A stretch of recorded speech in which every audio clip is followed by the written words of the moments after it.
ನಮಸ್ಕಾರ ಫ್ರೆಂಡ್ಸ್. ಇವತ್ತು ಪಾಲಕ್ ರೈಸ್ ಬಾತ್ ಹೇಗೆ ಮಾಡೋದು ಅಂತ ಹೇಳ್ಕೊಡ್ತೀನಿ. ನೋಡಿ, ಪಾಲಕ್ ಸೊಪ್ಪನ್ನು ತೊಗೊಂಡಿದ್ದೀನಿ. ಸ್ವಲ್ಪ ಜಾಸ್ತಿನೇ ತೊಗೊಳ್ಳಿ ಸೊಪ್ಪು. ಇದನ್ನು ಕ್ಲೀನ್ ಮಾಡಿಟ್ಟಿದ್ದೀನಿ. ಇವಾಗ ಒಂದು ಪಾತ್ರೆಗೆ ಹಾಕ್ಕೊಂಡು ಸ್ವಲ್ಪ ಉಪ್ಪು ನೀರು ಹಾಕಿ ಒಂದು 5 ನಿಮಿಷ ಬೇಯಿಸ್ಕೊತೀನಿ. ಇದನ್ನು ನೋಡಿ, ನೀರು ಹಾಕೋತಾ ಇದ್ದೀನಿ. ಸ್ವಲ್ಪ ಉಪ್ಪು ಹಾಕಿ ಒಂದು 5 ನಿಮಿಷ ಬೇಯಿಸ್ಕೊಳ್ಳಿ.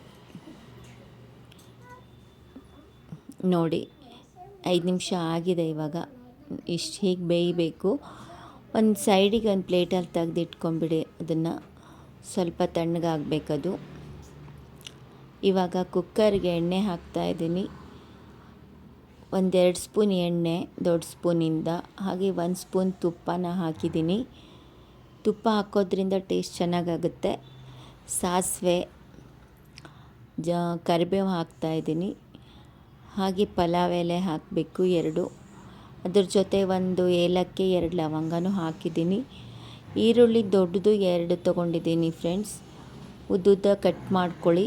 ಉಪ್ಪು ಹಾಕ್ತಾಯಿದ್ದೀನಿ. ಇವಾಗ ಸ್ವಲ್ಪ ಈರುಳ್ಳಿ ಮೆತ್ತಗಾಗಬೇಕು, ಅಲ್ಲಿವರೆಗೂ ಎಣ್ಣೆಲಿ ಫ್ರೈ ಮಾಡಿ ಟೊಮೆಟೊನ ಹಾಕಿ ಒಂದು 2 ನಿಮಿಷ ಬಿಟ್ಬಿಡಿ. ಇವಾಗ ಜಾರಿಗೆ ಸೊಪ್ಪು ಹಾಕ್ಕೊಂಡಿದ್ದೀನಿ, ಪಾಲಕ್ ಸೊಪ್ಪು. ಹಾಗೆ ಒಂದು 5 ಎಸಳು ಬೆಳ್ಳುಳ್ಳಿ, ಸ್ವಲ್ಪ ಶುಂಠಿ, ಪಲಾವ್ ಎಲೆ 1 ಹಾಕಿದ್ದೀನಿ. ಹಾಗೆಯೇ ಒಂದು 4 ಲವಂಗ, 2 ಏಲಕ್ಕಿ, ಒಂದು 5ರಿಂದ 6 ಕರಿಮೆಣಸು ಹಾಕ್ಕೊಂಡಿದ್ದೀನಿ. ಕೊನೆಯದಾಗಿ ಹಸಿಮೆಣ್ಸಿನ್ಕಾಯಿ ಖಾರಕ್ಕೆ ಒಂದು 6 ಹಾಕ್ಕೊಂಡಿದ್ದೀನಿ. ಕೊತ್ತಂಬರಿ ಸೊಪ್ಪು, ಇದನ್ನೆಲ್ಲನೂ ಹಾಕಿ ಈ ಥರ ಪೇಸ್ಟ್ ಮಾಡ್ಕೊಳ್ಳಿ. ನೋಡಿ ಎಷ್ಟು ಚೆನ್ನಾಗಿ ಬಂದಿದೆ. ಈ ಪೇಸ್ಟನ್ನು ಈರುಳ್ಳಿ ಸ್ವಲ್ಪ ಮೆತ್ತಗಾದ್ಮೇಲೆ ಅದ್ರ ಜೊತೆ ಮಿಕ್ಸ್ ಮಾಡಬೇಕಾಗತ್ತೆ. 1.5 ಗ್ಲಾಸ್ ಅಕ್ಕಿನ ತೊಗೊಂಡಿದ್ದೀನಿ ನಾನು. ನಿಮಗೆ ಕ್ವಾಂಟಿಟಿ ನೋಡಿಕೊಂಡು ತೊಗೊಳ್ಳಿ. ಇವಾಗ ಈ ಪೇಸ್ಟನ್ನು ಈರುಳ್ಳಿಯಲ್ಲಿ ಹಾಕ್ತಾಯಿದ್ದೀನಿ. ಚೆನ್ನಾಗಿ ಮಿಕ್ಸ್ ಮಾಡ್ಕೊಳ್ಳಿ. ಎಣ್ಣೆಯಲ್ಲಿ ಚೆನ್ನಾಗಿ ಫ್ರೈ ಆಗಬೇಕು. ಹಸಿ ವಾಸನೆ ಎಲ್ಲ ಹೋಗಿ ಚೆನ್ನಾಗಿ ಸ್ಮೆಲ್ ಬರುತ್ತೆ, ಘಮ ಘಮ ಅಂತ. ಅಲ್ಲಿವರೆಗೂ ಎಣ್ಣೆಯಲ್ಲಿ ಫ್ರೈ ಮಾಡ್ಕೊಳ್ಳಿ. ಉರಿ ಮೀಡಿಯಮ್ಮೇ ಇಟ್ಕೊಳ್ಳಿ.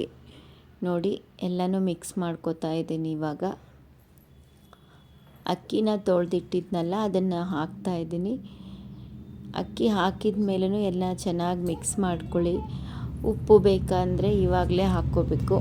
ಮುಂಚೆ ಸ್ವಲ್ಪ ಹಾಕಿರ್ತೀವಿ, ಇವಾಗ ನೋಡ್ಕೊಂಡು ಹಾಕ್ಕೊಳ್ಳಿ. ಹಾಗೆ 1 ಸ್ಪೂನ್ ಧನಿಯಾ ಪೌಡ್ರ್ ಹಾಕ್ತಾಯಿದ್ದೀನಿ. ಹಾಗೆ ಅರ್ಧ ಸ್ಪೂನು ಅರಿಶಿಣ ಪುಡಿ ಹಾಕ್ತಾಯಿದ್ದೀನಿ.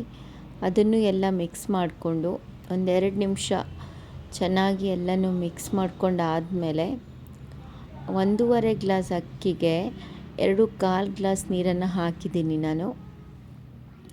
ಸ್ವಲ್ಪ ನೀರು ಕಡಿಮೆನೇ ಹಾಕಬೇಕಾಗತ್ತೆ, ಯಾಕಂದರೆ ರೈಸು ಸ್ವಲ್ಪ ಗಟ್ಟಿನೇ ಇರಬೇಕಾಗತ್ತೆ. ತುಂಬ ಮೆತ್ತಗಾದರೆ ಚೆನ್ನಾಗಾಗಲ್ಲ. ನೋಡಿ, ನೀರು ಹಾಕ್ಕೊಂಡಿದ್ದೀನಿ. ಇದು ಚೆನ್ನಾಗಿ ಕುದಿ ಬರಬೇಕು. ಗರಂ ಮಸಾಲ ಹಾಕ್ತಾಯಿದ್ದೀನಿ. ಕೊನೆಯದಾಗಿ ಗರಂ ಮಸಾಲ ಹಾಕಿಬಿಟ್ಟು ಚೆನ್ನಾಗಿ ಕೈ ಆಡಿಸ್ಕೊಂಡು ಕುಕ್ಕರ್ ಮುಚ್ಚಳನ ಮುಚ್ಚಿಬಿಡಿ. 1 ವಿಷಲ್ ಆದರೆ ಸಾಕು. 1 ವಿಷಲ್ ಆದಮೇಲೆ ಒಂದು 2 ನಿಮಿಷ ಲೋ ಫ್ಲೇಮಲ್ಲಿ ಇಟ್ಕೊಂಡು ಇಳಿಸ್ಬಿಟ್ರೆ ಪಲಾವ್ ರೆಡಿ ಆಗುತ್ತೆ. ನೋಡಿ ಫ್ರೆಂಡ್ಸ್, ಎಷ್ಟು ಚೆನ್ನಾಗಾಗಿದೆ. ಕಲರ್ಫುಲ್ಲಾಗಿ ಹೆಲ್ತಿ ಫುಡ್ಡು ರೆಡಿ ಆಗಿದೆ. ಇದನ್ನು ನೀವು ಲಂಚ್ಗೆ ಅಥವಾ ಡಿನ್ನರ್ಗೆ ಇಲ್ಲ ಬ್ರೇಕ್ಫಾಸ್ಟ್ಗೂ ಮಾಡ್ಕೋಬೋದು. ಎಲ್ಲದಕ್ಕೂ ಸೆಟ್ ಆಗುತ್ತೆ. ತುಂಬ ಚೆನ್ನಾಗಿರುತ್ತೆ ಟೇಸ್ಟು. ಇದ್ರ ಜೊತೆ ನೀವು ಮೊಸರು ಬಜ್ಜಿ ಮಾಡ್ಕೋಬೋದು, ಇಲ್ಲ ಅಂದರೆ ಕಾಯಿ ಚಟ್ನಿನೂ ಮಾಡ್ಕೋಬೋದು.